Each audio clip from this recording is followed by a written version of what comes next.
Bismillahirrahmanirrahim. Assalamualaikum warahmatullahi wabarakatuh.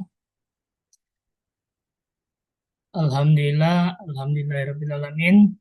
Pertama dan terutama sekali, marilah kita panjatkan puji dan syukur atas kehadirat Allah Subhanahu wa Ta'ala yang mana telah melimpahkan rahmat dan karunia-Nya sehingga kita dapat melakukan aktivitas pada saat sekarang ini. Selawat beriringan salam tidak lupa kita hadiahkan buat baginda Nabi besar Muhammad Sallallahu Alaihi Wasallam dengan lembaran kata Allahumma sholli ala Sayyidina Muhammad wa ala ali Sayyidina Muhammad. Baik, perkenalkan nama saya Tegar Sony dengan NIM 210879190 dari Program Studi Pendidikan Kepelatihan Olahraga Fakultas Ilmu Keolahragaan Universitas Negeri Padang. Pada video kali ini, saya akan mempresentasikan seminar proposal saya yang berjudul Pengaruh Latihan Daya Ledak Otot Tungkai terhadap Akurasi Syuting Pemain SSB Balai Baru Padang.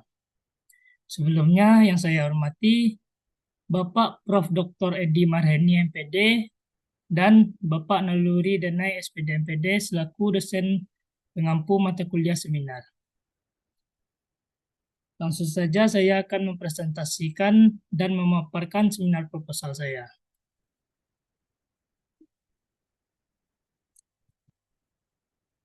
Yang pertama, latar belakang masalah. Dalam permainan sepak bola, teknik syuting merupakan teknik yang kompleks dalam pelaksanaannya. Dibutuhkan komponen fisik berupa kekuatan kaki yang baik. Hal tersebut dapat diperoleh dari latihan fisik yang cukup dan belajar teknik secara perlahan dan bertahap. Itu semua menurut Imam Hanafi pada tahun 2015. SSB Balai Baru Padang merupakan sebuah klub yang berada di Padang, Sumatera Barat.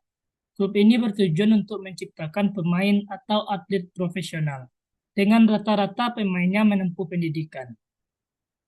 Di dalam klub SSB Balai Baru Padang tersebut, selama pengamatan saya menjadi bagian pelatih dari SSB Balai Baru Padang, terdapat masalah ketika bertanding, yaitu pemain seringkali saat melakukan syuting tidak tepat sasaran yang diinginkan. Tidak menutup kemungkinan bola yang melambung tinggi ke atas dan saat melakukan shooting power yang dimiliki begitu lemah. Dilihat dari pertandingan yang telah diikuti oleh SSB Balai Baru Padang, seperti Liga Top Skor pada tahun 2024 sulit untuk meraih kemenangan dan prestasi yang didapat tim SSB Balai Baru Padang semakin menurun. Para pemain SSB Balai Baru Padang tidak bisa memanfaatkan peluang shooting dengan efektif, sehingga bolanya melebar, melambung di atas mistar gawang, atau terbentur pemain bertahan dari lawan.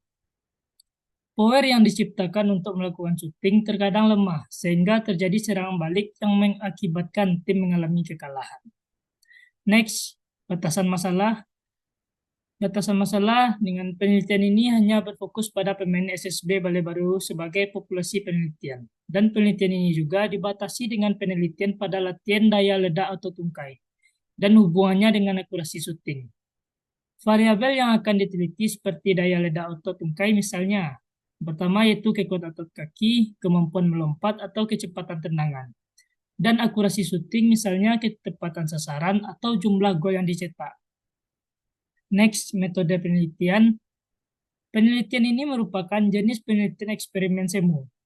Tujuannya adalah untuk menemukan ada tidaknya pengaruh perlakuan antara sebab dengan akibat yang sifatnya membandingkan antara variabel-variabel dikontrol, menurut Sugiono pada tahun 2010. Penelitian ini dilaksanakan di lapangan Balai Baru, Kuranji, Kota Padang. Sedangkan waktu penelitian dilaksanakan pada tanggal 15 Mei sampai 15 Juni 2024. Untuk jadwal latihan SSB Balai Baru Padang 3 kali dalam 1 minggu. Yang pertama hari Selasa pada pukul 3 sore, Kamis sama pada pukul 3 sore, dan hari Minggu pada pukul 8 pagi. Dengan rancangan one group pre-test and post-test. Populasi dalam penelitian ini berjumlah 95 orang.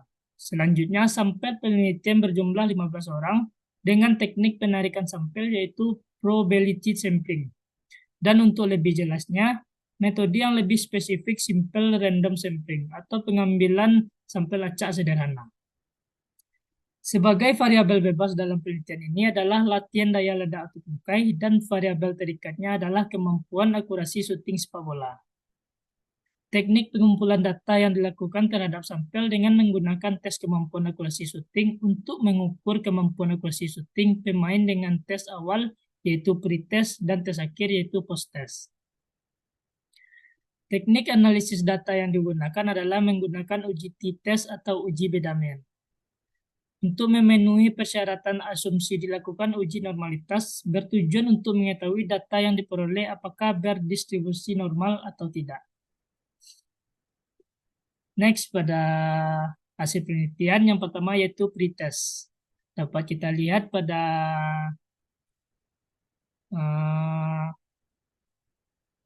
kolom sebelah kiri, variabel akurasi syuting diukur dengan menggunakan tes akurasi syuting. Hasil pengukuran tersebut dari 15 sampel didapatkan skor tertinggi 12 dan skor terendah 0. Distribusi skor menghasilkan rata-rata mean 7 dan standar deviasinya adalah 3,72. Distribusi frekuensi hasil pretest dapat dilihat pada tampil yang di samping. Berdasarkan perhitungan yang tertera pada tabel di samping, dapat dilihat bahwa pada kelas interval 0 sampai 24 absolutnya yaitu berada pada satu orang dengan relatif persentase 7%. Pada kelas 2,5 sampai 49 absolut berada di angka 5 dan relatif persentasenya 33. Pada kelas 5,0 sampai 7,4 berada pada absolut 0 dan relatif persentasenya 0 juga. Pada kelas 7,5 sampai 9,9 absolut berada pada angka 5 dan relatif persentase 33 dan kelas interval yang terakhir 10,0 sampai 12,4 berada absolut pada angka 4 dan relatif persentasenya 27. Selanjutnya yaitu post-test. Berdasarkan perhitungan yang tertera pada tabel di samping dapat dilihat bahwa 5 orang atau relatifnya 33% berada di kelompok skor 5,0 sampai 7,0. Sedangkan kelas selanjutnya 7,1 sampai 91 berada pada absolut 0 dan persentasenya 0 juga. Kelas interval 9,2 sampai 11,2 berada absolut pada angka 5 dan persentase 33. Kelas interval 11,3 sampai 13,3 berada pada angka 1 absolutnya dan relatif persentasenya berada pada 7%. Dan kelas interval yang terakhir 13,4 sampai 15,4 absolut berada pada angka 4 dan persentase 27. Variabel akurasi syuting diukur dengan menggunakan tes akurasi syuting. Hasil pengukuran tersebut dari 15 sampel didapatkan skor tertinggi 15 dan skor terendah 5. Distribusi skor menghasilkan rata-rata mean 10,46 dan standar deviasi adalah 3,54. Distribusi frekuensi hasil post-test dapat dilihat pada tabel yang telah kita lihat tadi pada tabel di atas. Next, tabel 3 yaitu uji normalitas. Dapat kita lihat kelompok latihan daya ledak atau tungkai terhadap akurasi syuting tes awal dengan tes akhir sama-sama menggunakan sampel 15. L hitung tes awal berada pada angka 0,1881. L hitung pada tes akhir 0,1673 dan pada L tabelnya 0,2270. Di sini pada berdistribusi normal. Berdasarkan hasil perhitungan uji normalitas, kelompok penelitian di atas ditemukan bahwa harga L hitung yang diperoleh lebih kecil dari L tabel pada taraf nyata 0,05. Dengan demikian dapat disimpulkan bahwa semua kelompok data pada penelitian ini diambil dari populasi yang berdistribusi normal sehingga dapat digunakan untuk pengujian hipotesis penelitian. Next, uji T data awal pretest dan data akhir post-test latihan daya ledak atau tungkai terhadap akurasi syuting. Berdasarkan hasil perhitungan data pretest and post-test dengan uji T akurasi syuting melalui latihan daya ledak atau tungkai diperoleh T hitung sebesar 3,80 dan T tabel dengan 0,05 yaitu 2,1450 yang berarti T hitung lebih besar dibandingkan T tabel. Maka latihan daya ledak atau tungkai memberikan pengaruh yang signifikan terhadap akurasi syuting pemain SSB Balai Baru Padang. Next, pembahasan dari hipotesis yang menyatakan bahwa terdapat pengaruh yang signifikan antara latihan daya ledak atau tungkai terhadap akurasi syuting pemain SSB Lebar Padang. Hal ini dapat dilihat dari rata-rata peningkatan skor dalam melakukan tes awal dan tes akhir.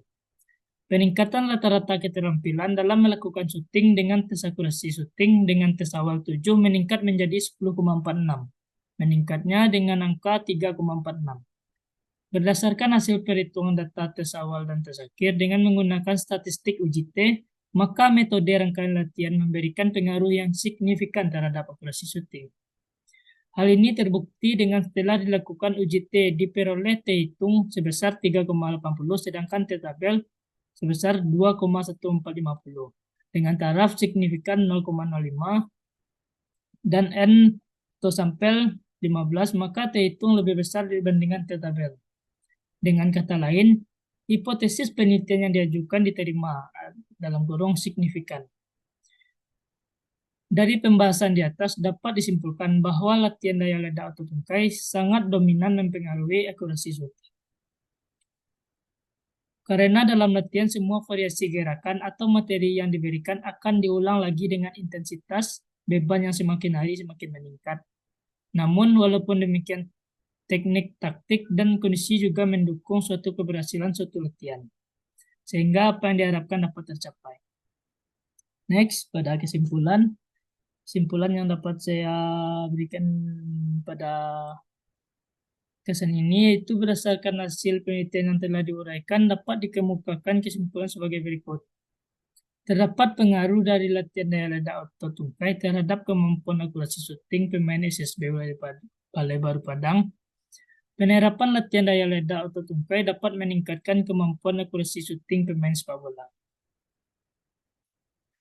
Baiklah, sekian pemaparan atau presentasi seminar proposal dari saya. Mohon maaf jika ada kesalahan. Saya akhiri. Wabillahi taufiq wal hidayah. Wassalamualaikum warahmatullahi wabarakatuh.